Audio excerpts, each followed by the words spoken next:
Hello friends, I am Chevee. Welcome to my shed. How are you today? How's life in your world? How's things where you are? Hope everything is good and great and wonderful. I'm good. Thanks for the concern. I finished another book.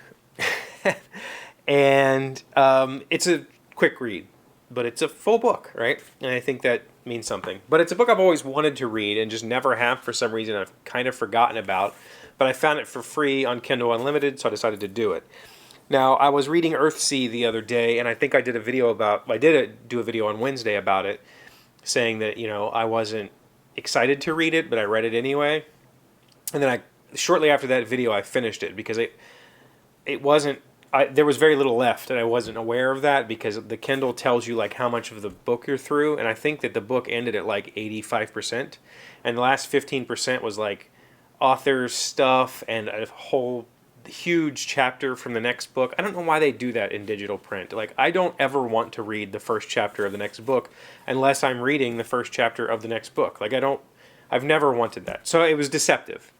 So yesterday, I had a bad day and I decided I kind of wanted to just have a release. And so I started a new book thinking that it was a bigger book. I don't know why I thought it was a bigger book.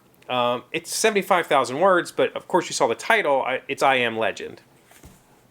I Am Legend is like a staple classic vampire zombie horror book, but I wouldn't classify it as horror. In fact, I don't know if there's any horrific moments in here. There's very, very few moments of any kind of tension or terror. There's a few thriller moments, but they're, not that big of a deal until the very end, right? So, if you've never read the book and you've never seen any of the movie adaptations, it's a story about essentially the last man on Earth. I think, in fact, that's what the first movie adaptation was called, is The Last Man on Earth. And this book is super, super duper influential. And I didn't know that until I read it, because my knowledge of the book came from the films. There's been, I think it was called The Last Man on Earth. There was Omega Man. There was another movie after that, I forget what it was called. Then there was the Will Smith I Am Legend. And none of those really do what the book does. They don't, at least they do the wrong parts of the book. They tell the story of an apocalypse and then the last guy left alive with this horde of vampires. They're not really vampires. They're just infected people, but they're vampires, right? And those movies always focused on the struggle for the man to stay alive. So in this book, Robert Neville is, he's the last guy. He survived the plague. And the plague was a plague that infected millions and caused them to become vampires. And then they infected millions. And now everybody left is these walking corpses, essentially. Except for this guy, and for some reason he's immune to this disease, right? For some reason he's survived it. And the book opens with him, checking his house. We get the sense that it's been a little while. He's boarded up his house so that they can't get in, and he spends the nights, just waiting it out and putting earplugs in because they're outside his house trying to get in. And it quickly turns into a book about the psychology of that situation versus what's actually happening. And when I say that this book was hugely influential, what I mean is, like, this was written in the 50s, and it's very scientific. Like, the bent that this takes, as opposed to the, like, fantastical vampires and the modern, like, shiny glitter boys, this is like a man who's convinced that whatever caused these people to turn into vampires there's a scientific explanation. And he's not a scientist, he's just a dude, and he's going to figure it out. And I think the thing that really kind of stuck with me on this one is Robert is a man, like capital M. He's got that conviction that so many men have, myself included. I'm very familiar with this conviction of, I am a man and I can take care of myself. I'm fiercely independent. I am going to survive. And he takes that to the next level, and he decides he's going to try to figure out what has caused this plague, and he does. And in the end, he understands it.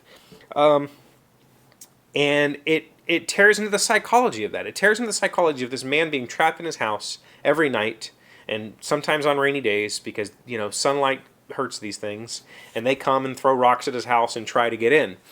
And it deals with the alcoholism of the loneliness. It deals with the loneliness because the females try to entice him, to try to seduce him, and him being a man hasn't had a woman in however long, has seriously considered just going out there. And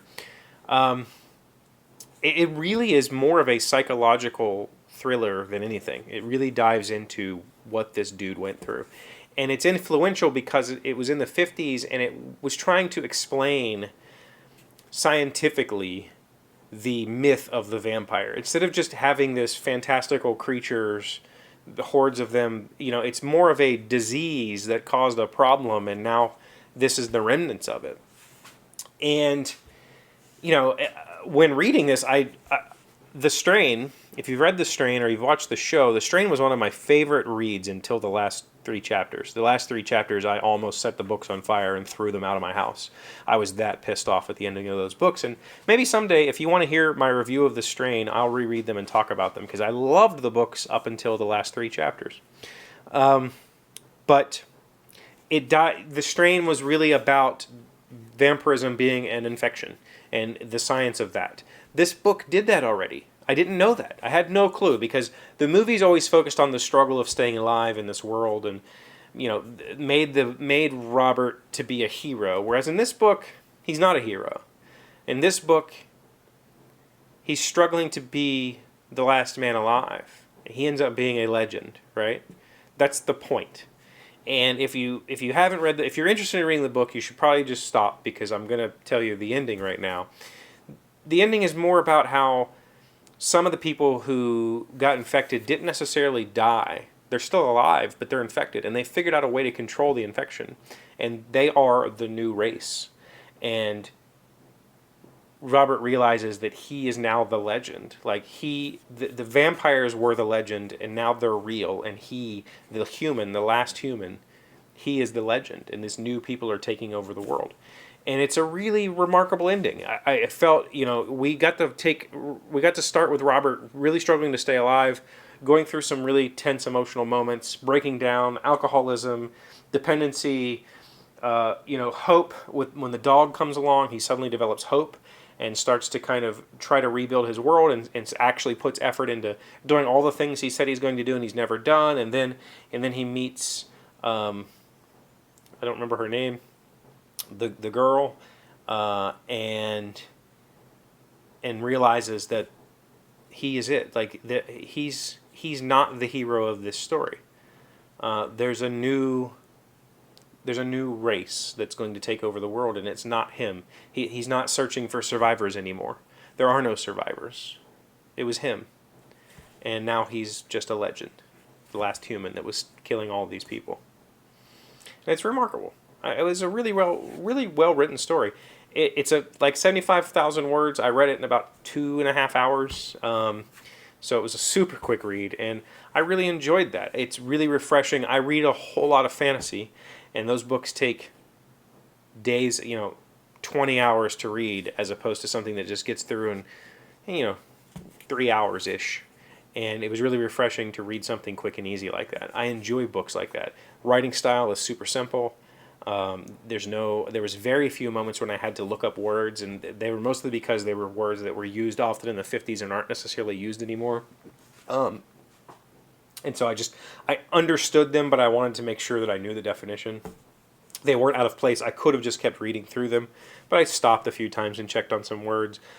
But for the most part, very simple sentence structure. I don't want to say there's no dialogue. There's basically no dialogue in the book until the last couple of chapters. And so that really helps. You're not slowed down by contrivance. There's just the point of the book is the point of the book, and that's it, and you burn through it. Probably one of the best books I've read recently, just really enjoyable. So, I Am Legend is totally worth a read, especially if you're into, the modern vampire story. Like, kind of go see where it started. This book inspired a whole lot. That's pretty awesome. You get to see some of the roots. And the cool thing was, the thing that I really like about the thing I realized today as I was talking about it with M is this book was written in the 50s, and it's set in the 70s, but it was written in the 50s. And so 70 years ago, this book was published.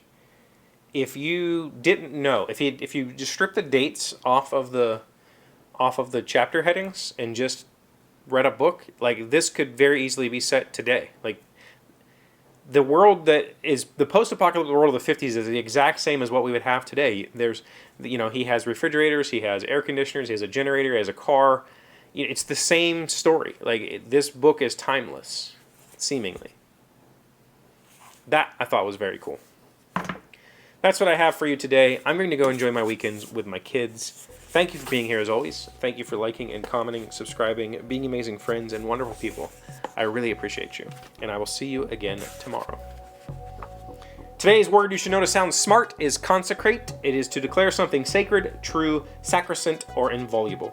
It is regarded as normal to consecrate virginity in general and to lust for its destruction in particular. Karl Kraus, an Austrian writer. Consecrate. C-O-N-S-E-C-R-A-T-E.